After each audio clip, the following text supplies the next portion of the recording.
guys, welcome back to a little bit of everything family. So I hope you guys are having a wonderful night. It's night over here. I don't know in your side of the world where we all are at, but um so continuing on the fascination of interesting theories and things that happen in the world, we're not going to do pop culture today. Sorry to disappoint. Yeah, we know about the Justin thing and the outburst, and he was waiting for his wife, yet nobody saw the wife, but he was at a hotel, but nobody saw the wife. Anyway, that's another story for another day. Yeah, he was waiting for his wife at a hotel room, and some kids attacked him, and so he had to attack the kids with this verbiage. Him being the adult, I have my own opinion on that. So we just wanted to side note that we will do a video on that. As a school teacher, this is my advice for a future father. Instead of aggravating the situation, learn to tone it down. Instead of yelling and screaming, no, he didn't say a bad word, but neither did the kids. So if they were laughing at him, it's because they saw an oracle of a clown. And so if you want to look like a clown and act like a clown, and people are going to find you funny, and so they're going to laugh. The kids, all they were doing was laughing. And yeah, they did follow him. He's a pop star. Maybe if you don't want a pop star, maybe you shouldn't have joined the business. Maybe you should go work somewhere in a different type of business and not be who you are. Or maybe you should stay home and stop inviting your 9-month wife or about ready to pop wife to a hotel. Oh, where the surrogate was. Wow. Right. Anyway, enough of that. So in today's video, I wanted to talk to you guys about something that happened when I met my grandfather for the first time many years ago. So he told me a little story. See, that's why I believe in certain things and myths and stuff like that are true and some that are not true. But this one has been in the back of my head for a long time. So when I was about 14, I went to go visit my grandfather. Got to meet him. He was the president of Mexico for a while in 1947. So that'll tell you something. Anyway, he was a banker most of his life. He was very respected. There's a whole city named after him in Guerrero, Mexico. Fun fact, he owns most of the city. He now is deceased. He died when he was 103. So he went through some stuff. So I'm going to tell you the story he told me. Hopefully you'll find it interesting. So do you guys believe in monsters and demons? I don't either. I don't believe in monsters, but I believe in demons. That is So true. get this. My grandpa said that him and his best friend, his name was Santiago, used to go, back in the day, in Mexico, there was a lot of people going around at night in horses from one city to another, because at the time, cars were limited. And even though there was cars, they loved to ride on horses. Mexicans do that. I don't know, it's weird. We like horses. I like horses. She likes horses. There it is. So they would go from town to town picking up wives or girlfriends. That's Mexican for you. And one day, my grandpa went to go see his girlfriend from another city, right next to where he was living. So him and his best friend go to see their girlfriends in the other city, which is about an hour and a half or 2 hours away from home. So they went, and they passed by something called El Cañón del Diablo. That's what they called it. The Canyon of the Devil. And everybody told my grandpa, don't ever go by there because there's witches and I don't know what. Don't ever go by there because there's devils. But my grandpa's like, you know those kind of people, right? They're old. And they really didn't think that it was true. It's all myth. It's all stories like La Llorona or El Diablo, the guy under the bed or the monster in the closet. Kind of myths, kind of theories, right? I don't believe those type of things. Yeah, so, you kind of find it silly. So him and Santiago went to go see his girlfriend, tell the story. On their way back, they're coming back, galloping back into getting home. They have to pass through that canyon, or they have to go all the way around, and he was already late. My grandma was probably very mad. I don't know. My grandma was kind of weird. She might not have been mad. She might have been asleep. I don't know. But I'm pretty sure they had to pass through there for a reason, because they never passed through there. Well, there crosses a river. It's a canyon. Mind you, a canyon with a river, blah, blah, blah. So get this. My grandpa was in front, and Don Santiago behind him, when they hear a child cry. So they're spooked. What the heck? While they're crossing the canyon, right? as they're looking with their flashlights, you know, because they have flashlights, they see a young child right by the riverbank. So of course, being young in their 20s or whatever, 30s, whatever, of course they're gonna pick up the child. You don't leave a child there, right? They probably thought like, oh my gosh, somebody left this poor baby. Mexico is poor. Somebody left their baby, or maybe like he got lost, crawled. He was probably, my grandpa said he looked like he was about 2 or 3. So you can imagine a 2 or 3-year-old toddler near water.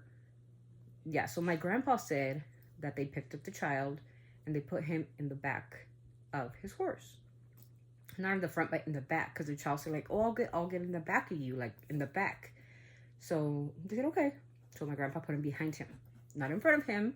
I don't know why he put him behind. I guess the child just was wanting to hold on to his shirt, and that's how he knew how to ride horses. Maybe, I don't know if that's what he was taught. I don't know.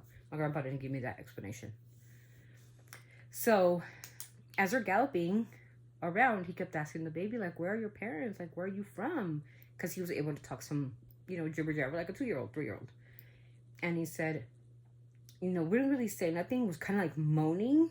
He said he would moan, and he would make like noises like a child. So they're crossing like the most dangerous part of the canyon. So the canyon is about like a 45-minute intermission, right? So they're going, about 45 minutes in.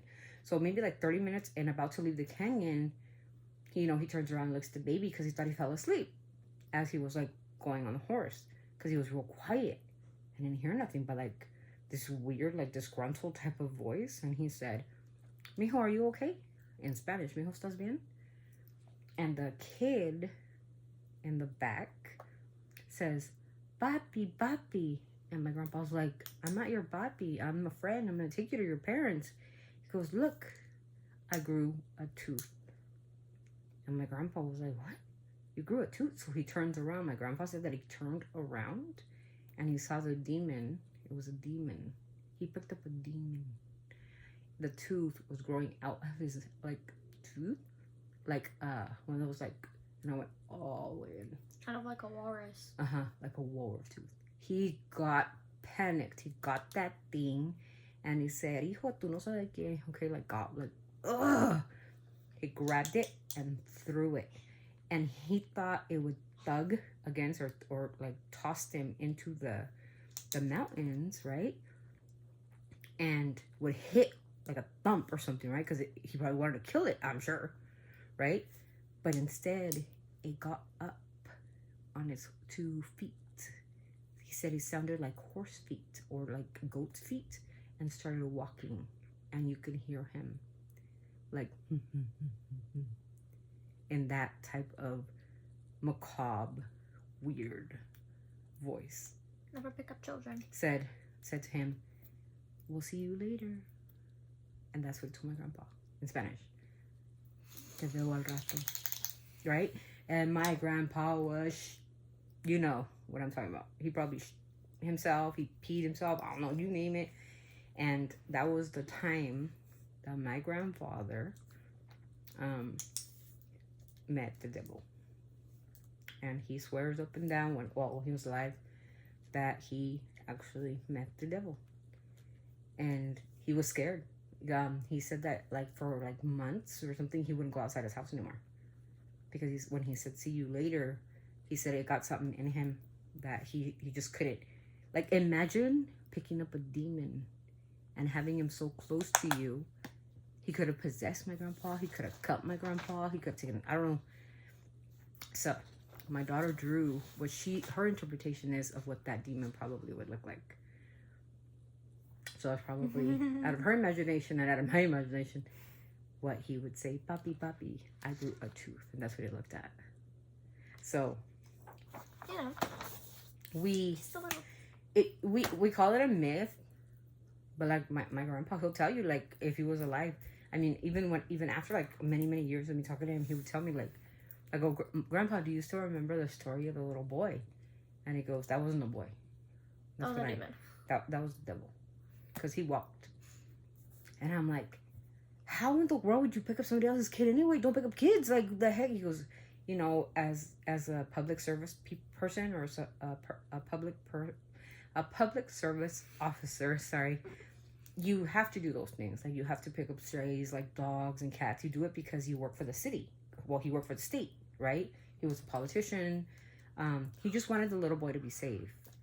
And that's the only thing was in his head. But when he turned around, he said that his flesh, he was white. He was white and blue-eyed. And he said that he went paler. He thought he was going to pass out. But that the reason when he threw it, his friend grabbed his horse because the horse was going crazy. Mind you, the horse is going nuts. Remember, when the horses see things from the paranormal, they kind of like go weird, right? The horse was jumping up and down, but that his friend grabbed the horse and hit the horse so he can like run faster, and they finally got out of that canyon. El Cañón del Diablo is something very, very popular in Mexico because they say that a lot of witches reunite there, that the owls you hear on there is like death calling, that the devil roams those places because, you know, yeah, there's a lot of myths and stories. And in Mexico, you kind of don't mess around with those stories because they become so true. Like, I don't know about this Llorona lady that she cries and she drowned her kids, but I believe some of that can be true. You know, where a person can go crazy, drown her kids, and then not make it to the afterlife or not make it to wherever they have to go after we die. That's your discretion, how you want to believe. But I believe that they stay behind. And it's not them that stay, but the devil's manipulation to make us think that they stay. And these myths come to life. La Llorona, Bloody Mary, you know, the kid in the lake. Wait, you know, the kid in the lake? I think I drew that. Yeah, so it's like, it's really like something that I wanted you guys to hear. And why am I trying to start this segment? Is because I want to have a conversation with you guys so you can get to know my childhood. I think it's a very interesting childhood, and I'll tell you like more of my childhood, where I grew up. You know, like I said, my grandparents were. My grandpa was a politician. Well, on my dad's side, he was a politician. My grandmother was a businesswoman, very much into business savvy things, very, very wealthy side of my family. On my mom's side, they're more, you know. So here's the kid in the lake. She's kind of giving like an interpretation of her dark side, right? So, just kind of like, I want you guys to know me in a deeper level, and then you tell me your stories. I want to hear you guys in the comments. And hi to all the new subscribers. Thank you so much for joining our channel. We can't thank you enough, and we're sending all our love to you guys. Thank you for joining. Thank you for being here.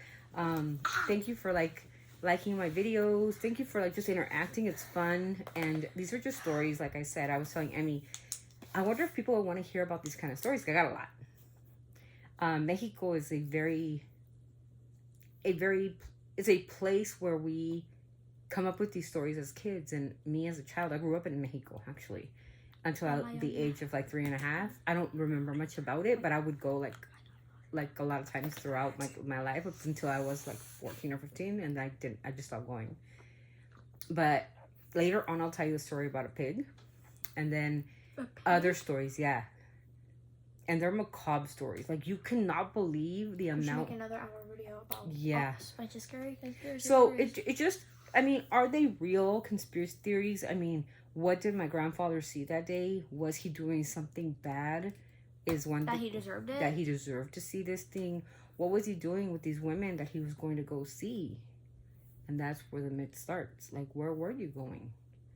You know, did, you know, God intervene and teach you a lesson? Or did the devil intervene and make sure you knew he was there and which are the bad things you were doing? So I told my grandfather. My grandfather was not a very devoted person to religion. He didn't believe very much in religion. But he believed in the materialistic things of life, as you might know, many people do. And many people, celebrities, they do that. So sometimes the devil makes his presence be known. And so that's today's video. We wanted to share that story with you guys. And again, we'll have another video. Sorry I started off with the celebrity gossip, but I needed to throw that in there because you guys need to know what's cracking in the celebrity world. But I want to thank you guys. Please like, comment, and subscribe to our channel. We would love to have you. Hey, and if you guys got any stories of your own, put them in the comments. That'd be so funny. Because then I can look them up, and then we can like talk about them. That'd be so fun. And then she's an artist, so she can like bring them to life, like she did my story of the boy in the river. I do a lot of other ones, but I will not be showing. Yeah, she does a lot of like these macabre, weird. She scares me. Oh. I don't know. She like kind of scares me a little bit, guys. She's going into the dark side. Yeah, see? The 10-year-old birthday. With the imaginary friends. Yeah, see? Yeah. So we got a lot of stories to tell you guys. If you guys like the content of this video, give it a like. Again, don't forget to like, comment, and subscribe. And again, if you guys have stories and she can bring them to life for you guys, she will illustrate them and bring them to life in her way of, you know, her artistry and how she does things. So, again, we're always sending, don't pick up strays. Don't do it. Don't do it. Don't do it. Even if the kid is adorable. Yeah, just don't. Maybe call out for his parents or something. Call 911. I don't know. But anyways, always sending our love from our family to yours. Until the next vlog, you guys, I hope you have a phenomenal night. And I hope this stays in the back of your head that the devil creeps around when you least expect it. Till next time. Bye. Bye.